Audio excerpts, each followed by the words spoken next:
In March 2021, the world was held hostage by a single ship. The Ever Given, a container vessel the length of 4 football fields, ran aground in the Suez Canal. For 6 days, it blocked one of the most critical waterways on Earth. Behind it, 400 ships.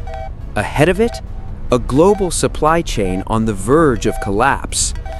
That single accident cost global trade an estimated $10 billion per day. Food, oil, electronics, everything stopped. And as the world panicked, one nation saw the crisis not as a disaster, but an opportunity. Israel had been waiting for this moment for over 60 years. To understand the Ben-Gurion Canal, you have to understand why Israel has been obsessed with an alternative route for over 6 decades. In 1956, Egyptian President Gamal Abdel Nasser nationalized the Suez Canal. It was a move that shocked the world and terrified Israel. Within months, Egypt blockaded the Straits of Tiran, cutting off Israel's only access to the Red Sea. In 1967, it happened again. The Suez Canal was closed to Israeli shipping for 8 years. Israel learned a brutal lesson. Never let your enemy control your economy. So they drew up a plan so audacious, so dangerous, and so insane that it remained classified for decades. It was called the Ben-Gurion Canal, named after Israel's founding father and first prime minister. And the proposed construction method? 520 underground nuclear explosions. In July 1963, a scientist named H.D. Maccabee at the Lawrence Livermore Laboratory wrote a classified memorandum.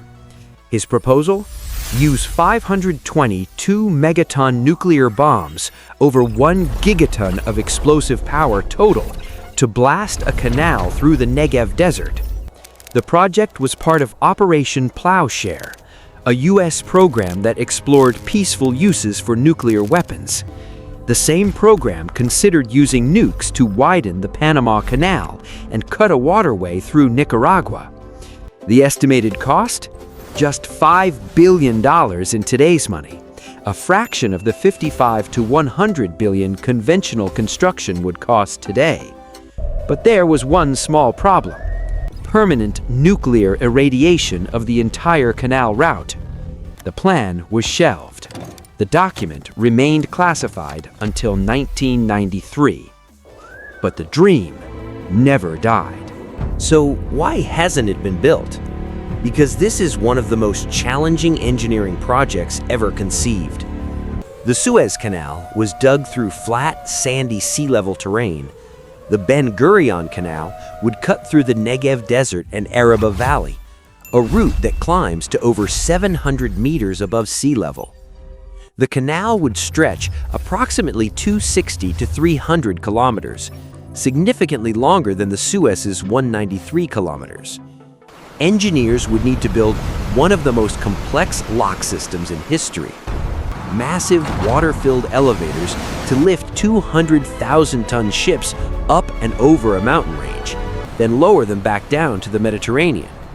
The construction would require an estimated 300,000 workers from around the world, working for at least 5 years. The cost? Initial estimates range from $55 billion to over $100 billion. But engineering isn't the most difficult part. Here is the specification that makes the Ben-Gurion Canal a genuine threat to the Suez. It would be 50 meters deep and 200 meters wide, deeper and wider than the Suez. It would have 2 lanes, allowing simultaneous two-way traffic. This is the Suez killer. No more convoys, no more 11 to 16-hour waits for ships to pass. Transit time would be cut in half. The canal's walls would be lined with rock, not sand, meaning significantly less maintenance. Israel expects to earn around $6 to $6.5 billion annually in transit fees. That directly threatens Egypt's Suez revenue, which reached a record $9.4 billion in 2023. But there's a dark side to this engineering marvel. The proposed northern terminus of the canal runs directly through or adjacent to the Gaza Strip. Think about that. A $55 to $100 billion shipping canal passing right next to one of the most volatile territories on Earth. For the canal to be a secure, insurable, and viable trade route, it cannot have hostile forces firing rockets at supertankers passing through its entrance. Many analysts have pointed to a chilling hypothesis. For the Ben-Gurion Canal to live, the geopolitical reality of Gaza would have to be changed permanently. Some have suggested that the recent conflicts in the region are not just about security, but about preparing the ground, both literally and politically, for the most valuable piece of infrastructure in the region. A depopulated, devastated Gaza removes the single biggest physical obstacle to the project. But there's another piece of this puzzle that almost no one is talking about. In December 2025, Israeli Prime Minister Benjamin Netanyahu signed a formal declaration recognizing the Republic of Somaliland as an independent sovereign state, making Israel the first UN member to do so. On the surface, this looks like a diplomatic anomaly, but analysts see it as something far more strategic. Somaliland sits on the Horn of Africa, with a 300-mile coastline along the Gulf of Aden, directly across from Houthi-controlled Yemen. This is the southern gateway to the Red Sea, the Bab el-Mandeb Strait, one of the world's busiest maritime choke points. If Israel builds a canal through the Negev, its southern entrance at Eilat would be vulnerable to blockade at Bab el-Mandeb. By recognizing Somaliland, Israel secures a cooperative partner on the African shore to protect that critical entrance. This transforms Somaliland from a peripheral actor into a guardian of the southern approach to the Ben-Gurion Canal. The geopolitical stakes are global. This isn't just Israel versus Egypt. This is a US-aligned trade route designed to compete with China's Belt and Road Initiative. It's a way for the West to have a secure, friendly, non-Egyptian controlled choke point. So where does this leave us? The Ben-Gurion Canal remains, for now, a paper structure, a plan, a dream, a threat. To build it would be an engineering triumph on the scale of the Panama Canal, but it would also require reshaping mountains, spending tens of billions of dollars, and, most disturbingly, redefining the borders of a conflict that has already cost so much.